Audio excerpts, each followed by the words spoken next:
মুআজ্জাজ মুহতারাম, অত্র মসজিদের দিনদার ইমানদার সম্মানিত মুসল্লিয়ান ইকরাম, সকলের প্রতি আবারও অন্তরের স্থল থেকে সালাম। আসসালামু আলাইকুম ওয়া রাহমাতুল্লাহ। আমরা সর্বপ্রথম সেই আল্লাহ সুবহানাহু ওয়া তাআলার দরবারে অসংখ্য শুকরিয়া আদায় করি যে মহান রব্বুল আলামিন আজকে পবিত্র জুমার নামাজ আদায়ের জন্য আল্লাহর ঘর মসজিদে সকলে আগে এসে বসার তৌফিক দান করেছেন। এজন্য সকলেই এক বাক্যে সকলেই বলি আলহামদুলিল্লাহ। আমরা আরও শুকরিয়া আদায় করি যে বর্তমানে এই প্রচণ্ড বৃষ্টির মধ্য দিয়ে আল্লাহ পাক আমাদেরকে সুস্থ রেখেছেন, ভালো রেখেছেন এবং সুস্থ শরীর দান করে জুমার নামাজ আদায়ের জন্য আসার তৌফিক দান করেছেন। এজন্য আবারও বলি আলহামদুলিল্লাহ। লক্ষ কোটি দরুদ সালাম প্রেরণ করছি আমাদের সেই প্রাণপ্রিয় আখিরি নবীজির শানে, যে নবী যে রাসূল সৃষ্টি না হলে আল্লাহ পাক কিছুই সৃষ্টি করতেন না, সেই মহান নবীর প্রতি প্রাণ ভরা দরুদ সালাম বলছি সাল্লাল্লাহু আলাইহি ওয়াসাল্লাম। হাজিরিন, আজ পবিত্র মাহে মুহররম মাসের চতুর্থ জুমা। আজকে জুমার আলোচ্য বিষয় ঈমান, ইসলাম ও ইহসান সম্পর্কে। মহান আল্লাহ পাক এই গুরুত্বপূর্ণ বিষয়ে সংক্ষিপ্ত সময়ে আমাদের সকলের জানার, বোঝার এবং বাস্তব জীবনে তা আমল করার তৌফিক দান করুন, বলেন আল্লাহুম্মা আমিন। হাজিরিন, ঈমান শব্দের অর্থ হলো বিশ্বাস করা, নির্ভর করা, স্বীকৃতি দেওয়া, আনুগত্য করা। হুজ্জাতুল ইসলাম ইমাম গাজ্জালি রহমতুল্লাহ আলাইহি তিনি বলেন, আল ঈমানু হুয়া তাসদীকুন নবী সাল্লাল্লাহু আলাইহি সাল্লাম বিজামিই মা জাআ বিহি। বলেন সুবহানাল্লাহ। ইমাম গাজ্জালি রহমতুল্লাহ আলাইহি তিনি বলেন যে রাসূল কারীম সাল্লাল্লাহু আলাইহি সাল্লাম আল্লাহ তাআলার পক্ষ থেকে যা কিছু নিয়ে এসেছেন সব কিছুর প্রতি বিশ্বাস করাকে ঈমান বলা হয়। সুবহানাল্লাহ। কি বললাম? আল্লাহর হাবিব সাল্লাল্লাহু আলাইহি সাল্লাম আল্লাহ তাআলার পক্ষ থেকে যা কিছু নিয়ে এসেছেন সব কিছুর প্রতি ঈমান আনা, সব কিছুর প্রতি দৃঢ় বিশ্বাস করাকে ঈমান বলা হয়। সুবহানাল্লাহ। আর এই ঈমান একজন মুমিনের কাছে সবচেয়ে দামি সম্পদ, অমূল্য সম্পদ। কারণ ঈমান ছাড়া কোনো ইবাদত, কোনো বন্দিগি, কোনো আমল আল্লাহর দরবারে কবুল হয় না। ঠিক কিনা বলুন? সুতরাং ঈমান সম্পর্কে অত্যন্ত গুরুত্ব দিয়ে আমাদের জানার এবং বোঝার বিষয় রয়েছে, যে কারণে কোরআন এবং হাদিসের মধ্যে এই ঈমান, ইসলাম ও ইহসান সম্পর্কে বিস্তারিত আলোচনা করা হয়েছে। বলেন সুবহানাল্লাহ। বুখারী এবং মুসলিম শরীফের মধ্যে একটি হাদিস এসেছে, আল্লাহর হাবিব সাল্লাল্লাহু আলাইহি সাল্লাম বলেন, আল ঈমানু বিদউ ওয়া সাবউনা শু'বাতান আফদালুহা কাউলু লা ইলাহা ইল্লাল্লাহ ওয়া আদনাহা ইমাতাতুল আযা আনিত তারিক ওয়াল হায়াউ শু'বাতুম মিনাল ঈমান। সুবহানাল্লাহ বলুন। আল্লাহর হাবিব সাল্লাল্লাহু আলাইহি সাল্লাম বলছেন যে ঈমানের ৭০টির অধিক শাখা এবং প্রশাখা রয়েছে। কতটি? ৭০টির অধিক। বলেন সুবহানাল্লাহ।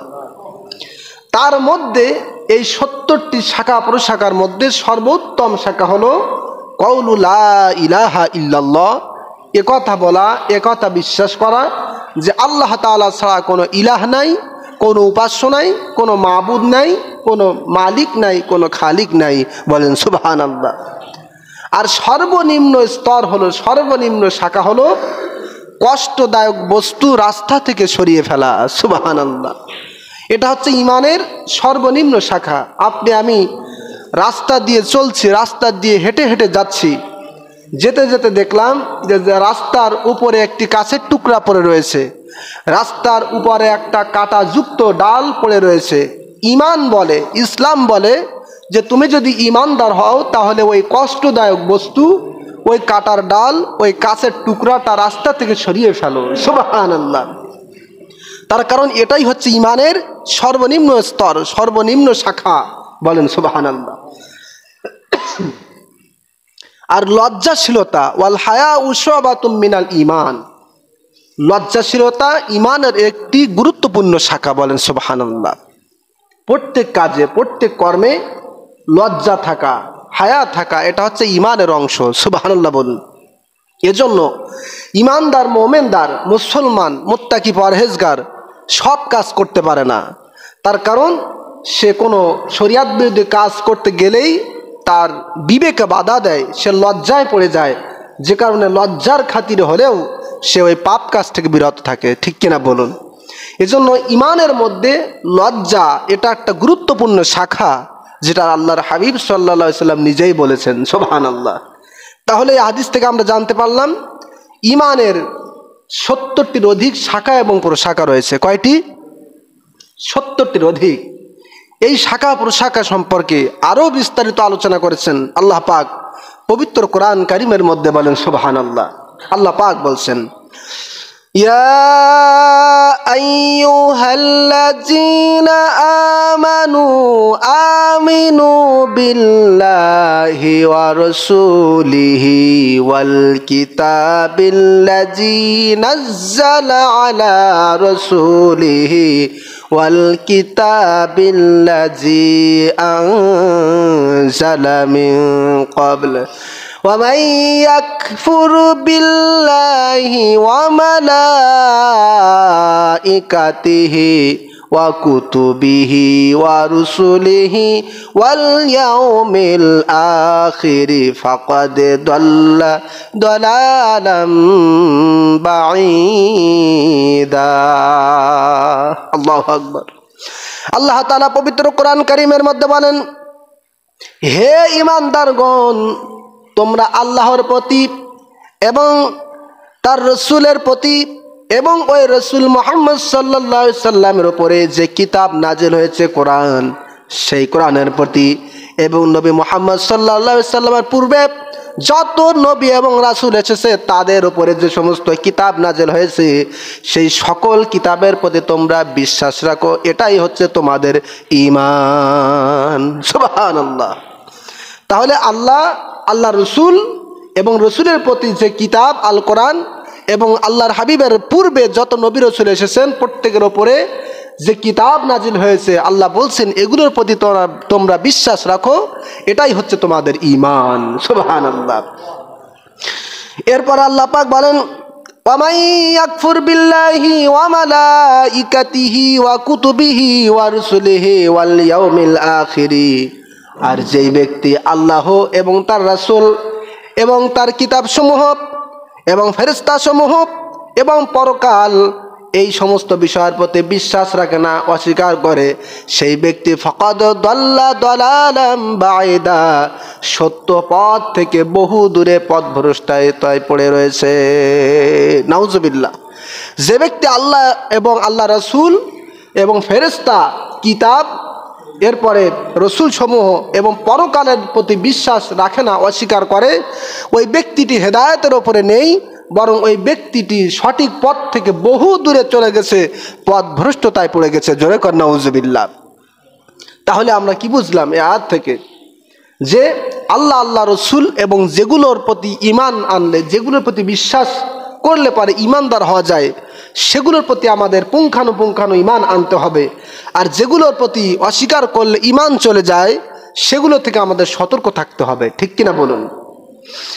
সম্মানিত হাজিরিন, তাহলে আমরা আল্লাহর প্রতি ঈমান না এনে তার পথভ্রষ্ট হতে চাই না, আমরা আল্লাহর প্রতি ঈমান এনে সন্তুষ্ট হতে চাই। অবশ্য আমরা সন্তুষ্ট হতে চাই, ঠিক কিনা? তার কারণ সহিহ মুসলিমের মধ্যে হাদিস এসেছে, আল্লাহর হাবিব জনাব রাসূল করিম সাল্লাল্লাহু আলাইহি সাল্লাম বলেন, যাকা তামাল ঈমান মান রাদিয়া বিল্লাহি রাব্বা ওয়া বিল ইসলামি দীনান ওয়া বি মুহাম্মাদিন রাসূলা। সুবহানাল্লাহ। আল্লাহর হাবিব বলেন, সেই ব্যক্তি ঈমানের স্বাদ পেয়েছে, সেই ব্যক্তি ঈমানের স্বাদ পেয়েছে যেই ব্যক্তি আল্লাহকে প্রভু এবং ইসলামকে দিন আর নবী মুহাম্মদ সাল্লাল্লাহু আলাইহি সাল্লামকে রসুল হিসাবে পেয়ে সন্তুষ্টি হয়েছে, সেই ব্যক্তি শুধুমাত্র ঈমানের স্বাদ অনুভব করেছে। সুবহানাল্লাহ।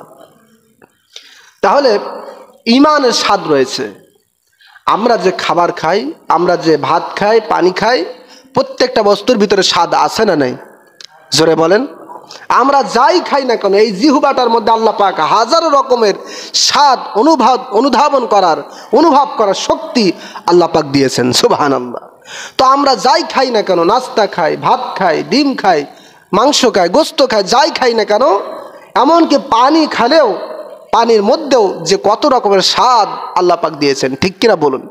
ঠিক অনুরূপভাবে ইমানেরও স্বাদ রয়েছে, সুবহানাল্লাহ। তবে এই স্বাদ সকলে পায় না, বরং যারা প্রকৃত ইমানদার তারাই এই স্বাদটাকে অনুভব করতে পারে, বলেন সুবহানাল্লাহ। প্রিয় বাবাজিরা আমার, এই হাদিসখানা ব্যাখ্যায় শায়খ আব্দুল হক মুহাদ্দিস দেহলভী রহমাতুল্লাহ আলাইহি তিনি বর্ণনা করেন, আমরা যেমন খাদ্য এবং পানীয় খেয়ে তার স্বাদ অনুভব করি এবং দেহের শক্তি সঞ্চয় হয়, দেহের শক্তি লাভ হয়, ঠিক কিনা বলুন? ঠিক অনুরূপভাবে ঈমান এনে প্রকৃতি ঈমানদার হয়ে আল্লাহ পাকের ইবাদত করলে তার শরীরের মাধ্যমে আত্মার শক্তি লাভ হয় এবং ঈমানের স্বাদ অনুভব হয়ে যায়, সুবহানাল্লাহ। শায়খ আব্দুল হক মুহাদ্দিস দেহলভী রাহমাতুল্লাহ আলাইহি তিনি হচ্ছেন উপমহাদেশের শ্রেষ্ঠ একজন আলেম। তিনি বলছেন যে আমরা যেমন ভাত খাই, মাছ খাই, খাদ্য পানি খাই এবং খাওয়ার পরে স্বাদ অনুভব করি, এরপরে দেহে শক্তি সঞ্চয় হয়, ঠিক কিনা বলুন? একজন মানুষ যদি না খেয়ে থাকে 1 দিন 2 দিন 3 দিন, দেখবেন 4 দিনের মাথায় তার আর হাঁটারও শক্তি থাকবে না, ঠিক কিনা? আবার 4 দিন পর্যন্ত না খেয়ে থাকলে বাঁচতে পারবে এমন সম্ভাবনাও নাই। তো 3-4 দিন পরে এমনিতেই আমাদের শুয়ে থাকতে হবে, শরীর অচল হয়ে যাবে। কারণ কি? আমার দেহে খাদ্য পানি বলতে কিছু যায় নাই, যে কারণে আমার শরীরটা শক্তি পাচ্ছে না, ঠিক কিনা বলুন? শায়খ আব্দুল হক মুহাদ্দিস দেহলভী রহমাতুল্লাহ আলাইহি তিনি বলেন যে খাদ্য পানি খেয়ে যেমন দেহের শক্তি লাভ হয় এবং জিহ্বাতে স্বাদ অনুভব হয়, ঠিক অনুরূপভাবে প্রকৃতি ঈমানদার যারা, তারাও ঈমানের স্বাদ অনুভব করে এবং এই ঈমানের কারণে তাদের আত্মার শক্তি লাভ হয়, বলেন সুবহানাল্লাহ। সম্মানিত হাজিরিন, আর এই আত্মিক স্বাদ ও আত্মার জীবনী শক্তি তখনই লাভ হয় যখন আপনি আমি ঈমান, ইসলাম ও ইহসান সম্পর্কে জানবো, বুঝবো এবং আমল করব, সুবহানাল্লাহ। আর এই ঈমান কি, ইসলাম কি, ইহসান কি, সে সম্পর্কে সুস্পষ্ট বর্ণনা দিয়েছেন হাদিসে জিবরাইল, সুবহানাল্লাহ। কোন হাদিস বললাম? হাদিসে জিবরাইল। এই পৃথিবীর বুকে যত হাদিস গ্রন্থ রয়েছে, যত কিতাব রয়েছে হাদিসের, সমস্ত হাদিসের একটা মূল হাদিস রয়েছে, সুবহানাল্লাহ, যে হাদিসটাকে হাদিসে জিবরাইল বলা হয়, বলেন সুবহানাল্লাহ। এই হাদিসে জিবরাইলকে উম্মুল হাদিস বা উম্মুস সুন্নাহ বলা হয়। উম্মুন শব্দের অর্থ হচ্ছে মূল বা মা, সুবহানাল্লাহ। অর্থাৎ সিয়াসত্তার, বুখারী, মুসলিম, ইবনে মাজাহ, আবু দাউদ, তিরমিজি, নাসাই, যত কিতাব রয়েছে, অসংখ্য অগণিত কিতাব, সমস্ত কিতাবের মধ্যে যতগুলো হাদিস রয়েছে, সমস্ত হাদিসের মূল, সমস্ত হাদিসের মা হলো এই হাদিসে জিবরাইল, বলেন সুবহানাল্লাহ। যেমনিভাবে সূরাতুল ফাতিহাকে কোরআনের মা বলা হয়, সুবহানাল্লাহ। উম্মুল ফাতিহা, আপনার উম্মুল কোরআন বলা হয় সূরাতুল ফাতিহাকে, বলেন সুবহানাল্লাহ। আমাদের প্রত্যেকের মা বাবা আছে না নাই? একটু কথা বলেন। যদিও ব্যাটারি চার্জ না থাকার কারণে সাউন্ডটা ভালো হচ্ছে না, তারপরও কথা তো শোনা যায়, ঠিক কি না? কাজে আপনারা উত্তর দেন, আমাদের প্রত্যেকের আব্বা আম্মা আছে না নাই? জোরে বলেন। আমাদের প্রত্যেকের আব্বা আম্মা আছে। তো বাপ মায়ের মাঝে, তাদের মাধ্যমে আমরা দুনিয়াতে এসেছি, তার মানে আমার মূল তারাই, ঠিক কিনা? ঠিক অনুরূপভাবে গোটা কোরআন 30 পারা এবং 114টি সূরার একটা মূল রয়েছে, একটি মূল ভিত্তি রয়েছে, যেটাকে সূরা ফাতিহা বলা হয়, বলেন সুবহানাল্লাহ। আর অনুরূপভাবে যত কিতাবের হাদিসের কিতাব রয়েছে, সমস্ত হাদিসের মূল বলা হয় হাদিসে জিবরাইল, বলেন সুবহানাল্লাহ। যে হাদিসটি আপনাদের সামনে এখন বর্ণনা করতে চাচ্ছি, বলেন সুবহানাল্লাহ। প্রিয় বাবাজিরা আমার, আর এই সবচেয়ে গুরুত্বপূর্ণ হাদিসটি বর্ণনা করেছেন প্রখ্যাত সাহাবী, ইসলামের দ্বিতীয় খলিফা হযরতে ওমর ইবনুল খাত্তাব রাদিয়াল্লাহু তাআলা আনহু, জোরে বলেন সুবহানাল্লাহ। রাসূলুল্লাহর এই প্রিয় সাহাবী হযরত ওমর তিনি হাদিস বর্ণনা করেন, ক্বালা বাইনামা নাহনু ইনদা রাসূলিল্লাহি সাল্লাল্লাহু আলাইহি ওয়াসাল্লাম যাতা ইয়াউমিন ইজতালা আলাইনা রাজুলুন শাদীদুন বিয়াদিস সাওবি শাদীদুন সাওয়াদিস শারিলা ইউরা আলাইহি সাফর। জোরে বলেন সুবহানাল্লাহ। লা ইউরা আলাইহি আসারুস সাফর, চিল্লায় বলুন সুবহানাল্লাহ। আপনাকে গুরুত্ব দিতে হবে, আপনার কানটা খাড়া রাখতে হবে। তার কারণ এখন যে হাদিসটি শোনাচ্ছি এই হাদিসটি হচ্ছে সমস্ত হাদিসের মূল। বলেন সুবহানাল্লাহ। কাজে খেয়াল আছে তো সবার? একটু কথা বলেন, সবার খেয়াল আছে না শোনা যায় না? প্রিয় বাবাজিরা আমার একটু লক্ষ্য করুন, রাসূলুল্লাহর এই প্রিয় সাহাবী হযরত ওমর তিনি হচ্ছেন ইসলামের দ্বিতীয় খলিফা। হযরত ওমর রাদিয়াল্লাহু তাআলা আনহু তিনি বলেন, ক্বালা বাইনামা নাহনু ইনদা রাসূলিল্লাহি সাল্লাল্লাহু আলাইহি ওয়াসাল্লাম, আমি ওমর সহ কয়েকজন সাহাবী আল্লাহর হাবিবের নিকট উপস্থিত ছিলাম। জোরে বলেন সুবহানাল্লাহ। নবীজির পাশে আমরা উপস্থিত ছিলাম। এমন সময় এমন একজন ব্যক্তি, এমন একজন আগন্তুক আল্লাহর হাবিবের নিকটে আসলেন, আমাদের মাঝে আসলেন, যার সমস্ত শরীরটা কাপড় দিয়েছিল, সাদা পোশাক, সাদা ধবধবে কাপড়, এবং তার চুলগুলো ছিল কুচকুচে কালো। সুবহানাল্লাহ। হযরত ওমর বলছেন যে আমরা নবীজির নিকটে বসাছিলাম, উপস্থিত ছিলাম, এমন সময় এমন একজন আগন্তুক আসলো, এমন একজন ব্যক্তি আসলো যে সাদা ধবধবে কাপড় পরিধান করে রয়েছে এবং তার চুলগুলো হচ্ছে কালো কুচকুচে। বলেন সুবহানাল্লাহ। হযরত ওমর বলছেন ওই ব্যক্তিটি আমাদের মাঝে আসলেন, তাকে আমরা কেউ চিনতে পারলাম না, অথচ তার চেহারার মধ্যে কোনো সফরের চিহ্ন নাই, কাপড়ের মধ্যেও কোনো সফরের চিহ্ন নাই। সুবহানাল্লাহ। আপনি আমি যদি এখান থেকে ঢাকাতে যাই অথবা যদি সাতক্ষীরাতে যাই, তাহলে আপনাকে আমাকে দেখেই সাধারণ একজন মানুষ বুঝতেই পারবে এই ব্যক্তিটি দূর থেকে এসেছে। ঠিক কিনা বলুন? তার কারণ সফর করলে কাপড়টা একটু ময়লা হয়ে যায়, আবার সফর করলে পরে নিজেও ক্লান্ত হয়ে যেতে হয়। ঠিক কিনা? কাজেই সাধারণ মানুষ দেখলেই বুঝতে পারবে যে এই ব্যক্তির দূর থেকে এসেছে, সফর করে এসেছে। সুবহানাল্লাহ। কিন্তু হযরত ওমর বলছেন ওই ব্যক্তিটি আমাদের কাছে আসলেন, কিন্তু তার শরীরের মধ্যে, তার চেহারার মধ্যে, তার কাপড়ের মধ্যে কোনো সফরের চিহ্ন আমরা দেখতে পেলাম না, অথচ ওই ব্যক্তিটাকে আমরা কেউ চিনলামই না। সুবহানাল্লাহ। যদি আশেপাশের মানুষ হতো তাহলে দেখে আমরা চিনতে পারতাম। ঠিক কিনা? এই কালীগঞ্জের মধ্যে অথবা যদি এলাকার কোনো মানুষ মসজিদে আসে, আমরা এক দেখায় তাকে চিনতে পারবো কি পারবো না? যারা বলেন অবশ্যই চিনতে পারবো। হযরত ওমর বলছেন ওই ব্যক্তিকে আমরা কেউ চিনি না, আবার তার শরীরের মধ্যে সফরের কোনো চিহ্ন নাই। কোথা থেকে আসলো একজন আজব ব্যক্তি, আবার সমস্ত শরীর সাদা ধবধবে কাপড়, আবার কুচুলগুলো একেবারে কুচকুচে কালো। সুবহানাল্লাহ। হযরত ওমর রাদিয়াল্লাহু তাআলা আনহু বর্ণনা তিনি বলেন, হাত্তা জালাসা ইলান নবী সাল্লাল্লাহু আলাইহি সাল্লাম, ওই ব্যক্তিটি সরাসরি আল্লাহর হাবিবের নিকটে আসলেন। আসার পরে নবী পাকের নিকটে বসলেন। কেমন ভাবে বসলেন? ফাসনাদা রুকবাতাইহি ইলা রুকবাতাই ওয়াদা কাফাইহি আলা ফাখিজাইহি। ওই ব্যক্তির নামাজের হালাতে আমরা যেভাবে নামাজে বসি, নামাজের বৈঠকে বসি, ঠিক অনুরূপভাবে নামাজের হালাতে ওই ব্যক্তিটি আল্লাহর হাবিবের সামনে বসলেন এবং নবী পাকের হাঁটু দয়ের সাথে তার হাঁটু দয় মিলিয়ে দিলেন এবং তার দু হাত তার উরুর উপরে রাখলেন। সুবহানাল্লাহ। আমরা যেভাবে নামাজে বসি, নামাজের বৈঠক কিভাবে বসি? এই যে এইভাবে, এরপরে হাঁটুর উপরে হাত দেই। ঠিক কিনা? হযরত ওমর বলছেন ফাসনাদা রুকবাতাইহি ইলা রুকবাতাই ওয়াদা কাফাইহি আলা ফাখিজাই। ওই ব্যক্তিটি আল্লাহর হাবিবের নিকটে আসলেন এবং নবী পাকের হাঁটু দয়ের সাথে মিলিয়ে দিলেন। সুবহানাল্লাহ। নবীজির হাঁটু এবং তার হাঁটু একেবারে কাছাকাছি মিলালেন। মিলানোর পরে তার দুহাত তার নিজের হাঁটুর উপরে রাখলেন। সুবহানাল্লাহ।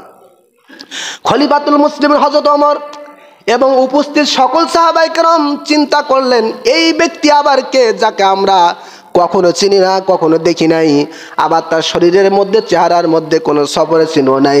আবার তার কত সাহস যে ওই ব্যক্তির সকল সাহাবীদেরকে পিছনে রেখে নবী পাকের উরুর সাথে উরু মিলিয়ে হাত মিলিয়ে বসা রয়েছে। সুবহানাল্লাহ। এই ব্যক্তিটি কে? কোন সাহাবী তো নবীজির এত কাছে, নবীজির শরীর মোবারকের সাথে ঘ্যাস লাগিয়ে বসার তো সাহস পায় না। এই ব্যক্তিকে আমরা চিনি না, অথচ ওই ব্যক্তিটি এসে নবীজির এত নিকটে বসলেন, আবার দেখতেও যেন কেমন অবাক অবাক লাগে। আল্লাহু আকবার। প্রিয় বাবাজিরা আমার, ওই ব্যক্তিটি নবীজির পাশে, নবীজির সামনাসামনি এভাবে বসলেন। এরপরে আল্লাহর হাবিবের কাছে প্রশ্ন করলেন, ওয়াকালা ইয়া মুহাম্মদ সাল্লাল্লাহু আলাইহি ওয়াসাল্লাম আখবিরনি আনিল ইসলাম। সুবহানাল্লাহ। প্রথমে আদবের সাথে বসলেন, বসার পরে বলছেন, হে মুহাম্মদ সাল্লাল্লাহু আলাইহি ওয়াসাল্লাম, ইসলাম কি? ইসলাম সম্পর্কে আমাকে বলুন। বলেন আল্লাহু আকবার। আল্লাহর হাবিব কোনো কথা বললেন না, সরাসরি ওই ব্যক্তির, আগন্তুক ব্যক্তির প্রশ্নের উত্তর দিলেন। নবীজি বললেন, ক্বালা আন তাশহাদা আল্লা ইলাহা ইল্লাল্লাহ ওয়া আন্না মুহাম্মাদান আবদুহু ওয়া রাসূলুহু ওয়া আন্না মুহাম্মাদার রাসূলুল্লাহ ওয়া তুকিমাস সালাহ ওয়া তুতিয়াজ যাকাহ ওয়া তাসুমা রমাদান ওয়া তাহুজ্জাল বাইতা ইন ইসতাতা ইলাইহি সাবিলা। আল্লাহু আকবার। আল্লাহর হাবিব বললেন, আগন্তুক শোনো, 5টি মৌলিক বিষয়ের নাম হচ্ছে ইসলাম। কয়টি? একটু কথা বলেন, কয়টি? 5টি মৌলিক বিষয়ের নাম হচ্ছে ইসলাম। প্রথম নাম্বার হলো আন তাশহাদা আল্লা ইলাহা ইল্লাল্লাহ ওয়া আন্না মুহাম্মাদার রাসূলুল্লাহ, একথা সাক্ষ্য দেওয়া, একথার প্রতি বিশ্বাস স্থাপন করা যে আল্লাহ তাআলা ছাড়া কোনো ইলাহ নাই, কোনো মাবুদ নাই, কোনো উপাস্য নাই, কোনো মালিক নাই, এবং নবী মুহাম্মদুর রাসূলুল্লাহ সাল্লাল্লাহু আলাইহি সাল্লাম আল্লাহ তাআলার বান্দা এবং রাসূল। সুবহানাল্লাহ। তাহলে 5টি বিষয়ের প্রথম হচ্ছে ঈমান আনা। কার প্রতি? আল্লাহ এবং আল্লাহর রাসূলের প্রতি। দ্বিতীয় নাম্বার হলো ওয়া তুকিমাস সালাত, নামাজ কায়েম করা, ওয়া তুতিয়াজ যাকাত, যাকাত প্রদান করা, এরপরে ওয়া তাসুমা রমাদান, মাহে রমজানের রোজা রাখা, এরপরে ওয়া তাহুজ্জাল বাইতা ইন ইসতাতা ইলাইহি সাবিলা, সমর্থ থাকলে আল্লাহর ঘরে যে হজ আদায় করা। সুবহানাল্লাহ। বিষয় কয়টি? জোরে বলেন। নবীজি বললেন, রে আগন্তুক শোনো, মৌলিক 5টি বিষয়ের প্রতি ঈমান আনা এবং কাজে পরিণত করার নাম হচ্ছে ইসলাম। সুবহানাল্লাহ। সকল সাহাবায়ে কেরাম দেখতেছেন দৃশ্য। ওই ব্যক্তি যখন, আগন্তুক ব্যক্তি যখন প্রশ্নের উত্তর জানলেন, আল্লাহর হাবিবের কথার পরে এবার সঙ্গে সঙ্গে লোকটি বলে দিলেন, ক্বালা সাদাকতা ইয়া রাসূলুল্লাহ ইয়া হাবিবাল্লাহ, আমি আপনাকে ইসলাম সম্পর্কে জানতে চেয়েছিলাম, আপনি ইসলাম সম্পর্কে সঠিক উত্তর দিয়েছেন, আপনি সত্য কথা বলেছেন। সুবহানাল্লাহ। সাহাবায়ে কেরাম আরো আশ্চর্যান্বিত হয়ে গেলেন। হযরত ওমর বলছেন, ফাআজিবনা লাহু ইয়াসআলহু, হযরত ওমর বলছেন যে আমরা আশ্চর্যান্বিত হয়ে গেলাম, ই আবার কেমন ব্যক্তি? নবীজির কাছে জানার জন্য প্রশ্ন করলেন, নবীজি উত্তর দিলেন, দেওয়ার পরে নিজেই আবার পণ্ডিতের মতো বলছেন, নবী ক্বালা সাদাকতা, আপনি সত্য বলেছেন। সুবহানাল্লাহ। তার মানে কি এই ব্যক্তি আগে থেকে প্রশ্ন উত্তর জানতো? তো যদি জানতো তাহলে খামাকা নবীজির কাছে কেন প্রশ্ন করলেন? আর জানার পরেও নবীজির কাছে এভাবে প্রশ্ন কেন করলেন? সকল সাহাবায়ে কেরাম আশ্চর্য হয়ে গেলেন। বলেন সুবহানাল্লাহ। সম্মানিত হাজিরিন, এটা খেয়াল রাখতে হবে, আপনাকে যে হাদিস শোনাচ্ছি, এই হাদিসটা হলো সমস্ত হাদিসের মূল, সমস্ত হাদিসের চাবিকাঠি, সমস্ত হাদিসের মা। কাজে এই হাদিসের গুরুত্ব আছে না নাই? জোরে বলেন। অবশ্যই রয়েছে। ওই ব্যক্তির যখন প্রথম উত্তর জানলেন ইসলাম সম্পর্কে, আবার সঙ্গে সঙ্গে দ্বিতীয় প্রশ্নে ছুড়ে দিলেন, নবীজির কাছে বললেন, ক্বালা ফাখবিরনি আনিল ঈমান ইয়া রাসূলুল্লাহ ইয়া হাবিবাল্লাহ, আপনি আমাকে ঈমান সম্পর্কে বলুন। সুবহানাল্লাহ। নবীজি ইসলাম সম্পর্কে তো জানলাম, আপনি আমাকে ঈমান সম্পর্কে বলুন। সুবহানাল্লাহ। আল্লাহর হাবিব বললেন, আগন্তুক শোনো, 7টি বিষয়ের প্রতি মৌলিক বিশ্বাস রাখার নাম হচ্ছে ঈমান। কয়টি বিষয়? 7টি বিষয়। নবীজি বললেন, ক্বালা তুমিনা বিল্লাহি ওয়া মালাইকাতিহি ওয়া কুতুবিহি ওয়া রুসুলিহি ওয়াল ইয়াউমিল আখির ওয়াল কদরি খায়রিহি ওয়া শাররিহি মিনাল্লাহি তাআলা। সুবহানাল্লাহ। নবীজি বললেন সাতটি মৌলিক বিষয়ের প্রতি ঈমান রাখা, বিশ্বাস রাখার নাম হচ্ছে ঈমান। সুবহানাল্লাহ। সেই সাতটি বিষয় কি সংক্ষেপে বলছি। নবীজি বলছেন আল্লাহ তাআলার প্রতি ঈমান আনা, আল্লাহর প্রতি বিশ্বাস রাখা, ফেরেশতাদের প্রতি বিশ্বাস রাখা, কিতাব সমূহের প্রতি বিশ্বাস রাখা, রসুল সমূহের প্রতি বিশ্বাস রাখা, পরকালের প্রতি বিশ্বাস রাখা, তাকদীরে ভালো মন্দের প্রতি বিশ্বাস রাখা এবং মৃত্যু পরবর্তী জীবনকে দৃঢ়ভাবে বিশ্বাস করার নাম হচ্ছে ঈমান। সুবহানাল্লাহ। প্রিয় বাবাজিরা আমার, আগন্তুক ব্যক্তি প্রশ্নের উত্তর জানলেন, এরপরে আবার বললেন ক্বালা সাদাকতা ইয়া রাসূলুল্লাহ ইয়া হাবিবাল্লাহ, আপনি প্রশ্নের উত্তর সঠিক বলেছেন, আপনি সত্যই বলেছেন। সুবহানাল্লাহ। উপস্থিত সাহাবা کرام বলছেন, ই আবার কেমন ব্যক্তি প্রথমটা প্রশ্নের উত্তর জানার পরে বলছে আপনি সত্য বলেছেন, দ্বিতীয় প্রশ্নের উত্তর জানার পরেও বলছে আপনি সত্য বলেছেন, এটা আবার কেমন ব্যক্তি? সারা জীবন নবীজির পাশে থাকলাম, এমন ব্যক্তিকে তো আমরা দেখলাম না। সুবহানাল্লাহ। সাহাবাই کرام আরো আশ্চর্যান্বিত হয়ে গেলেন। আবার সঙ্গে সঙ্গে আগন্তুক ব্যক্তি তৃতীয় নাম্বার প্রশ্ন করলেন, বললেন ক্বালা ফাখবিরনি আনিল ইহসান ইয়া রাসূলুল্লাহ ইয়া হাবিবাল্লাহ, নবীজি আপনি আমাকে ইহসান সম্পর্কে অবহিত করুন। সুবহানাল্লাহ। ইসলাম সম্পর্কে জানলাম, ঈমান সম্পর্কে জানলাম নবী, এবার আপনি আমাকে একটু ইহসান সম্পর্কে বলুন। বলেন সুবহানাল্লাহ। আল্লাহর হাবিব বললেন, রে আগন্তুক শোনো, ক্বালাল ইহসান, ইহসান হলো আন তা'বুদাল্লাহ কান্নাকা তারাহু ফাইল্লাম তাকুন তারাহু ফাইন্নাহু ইয়ারাকা। সুবহানাল্লাহ।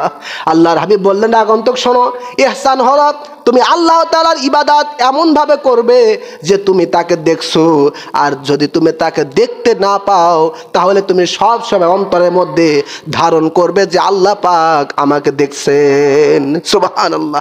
এটাই হচ্ছে ইহসান, যেটা আজকের খুতবার বিষয়, ঈমান, ইসলাম এবং ইহসান। সুবহানাল্লাহ।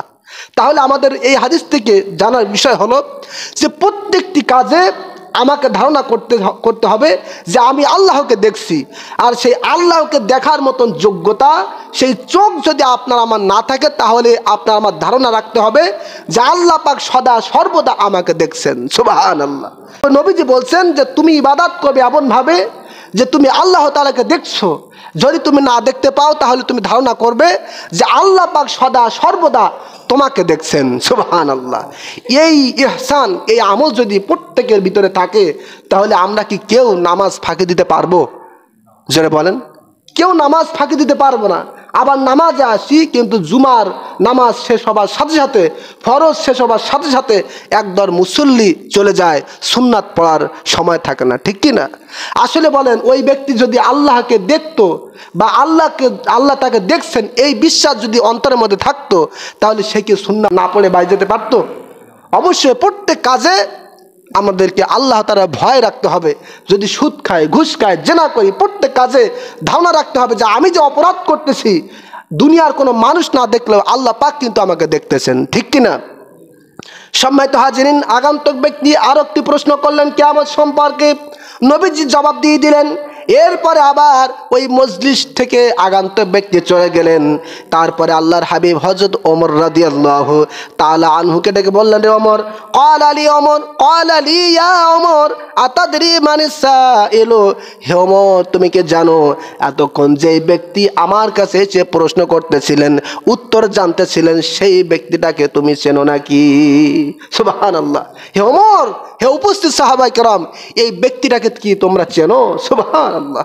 হযরত ওমর বলছেন, কুলতু আল্লাহু ওয়া রাসূলুহু আলাম, আল্লাহ এবং আল্লাহর রাসূল ভালো জানেন।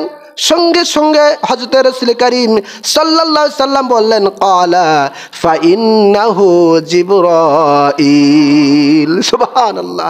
হে ওমর, যে ব্যক্তি এতক্ষণ তোমাদের সামনে ছিল মানুষের সূরাতে, সে কোনো সাধারণ মানুষ নয়, আবার সে কোনো সাধারণ ফেরেশতাও নয়, বরং ফেরেশতাদের মধ্যে উল্লেখযোগ্য একজন ফেরেশতা হযরত জিবরিল আমিন এতক্ষণ তোমাদের সামনে ছিল। সুবহানাল্লাহ। কেন এসেছিলেন? আতাকুম ইউআল্লিমুকুম দীনাকুম, তোমাদেরকে দ্বীন ইসলাম, ঈমান, ইসলাম, ইহসান সম্পর্কে শিক্ষা দেওয়ার জন্য। সুবহানাল্লাহ। সম্মানিত হাজিরিন, সুতরাং আমরা এই লম্বা হাদিস থেকে এতটুকু বুঝলাম যে ঈমান হলো ঈমান হলো, যেটা আজকে খুতবার বিষয়, ঈমান হলো রাসূল কারীম সাল্লাল্লাহু আলাইহি সাল্লাম আল্লাহ তাআলার পক্ষ থেকে যা কিছু নিয়ে এসেছেন সব কিছুর প্রতি দৃঢ় বিশ্বাস রাখা। আর ইসলাম হলো ওই যা কিছু নিয়ে এসেছেন নবীজি তার প্রতি বিশ্বাস রাখা এবং কাজে কর্মে পরিণত করা, বাস্তবে পরিণত করা। আর ইহসান হলো যে সদা সর্বদা সমস্ত ইবাদত আল্লাহর খুশির জন্য ইখলাসের সাথে আদায় করা। সুবহানাল্লাহ। সুতরাং মহান আল্লাহ পাক যেন আমাদেরকে আজকের এই জুমায় আমরা যে আলোচনা শুনলাম ঈমান, ইসলাম ও ইহসান সম্পর্কে, তা বাস্তব জীবনে আমাদের সকলকে আমল করার তৌফিক দান করুন। আল্লাহুম্মা আমিন। আমিন ওয়া আখিরু দাওয়ানা আনিল হামদুলিল্লাহি রাব্বিল আলামিন।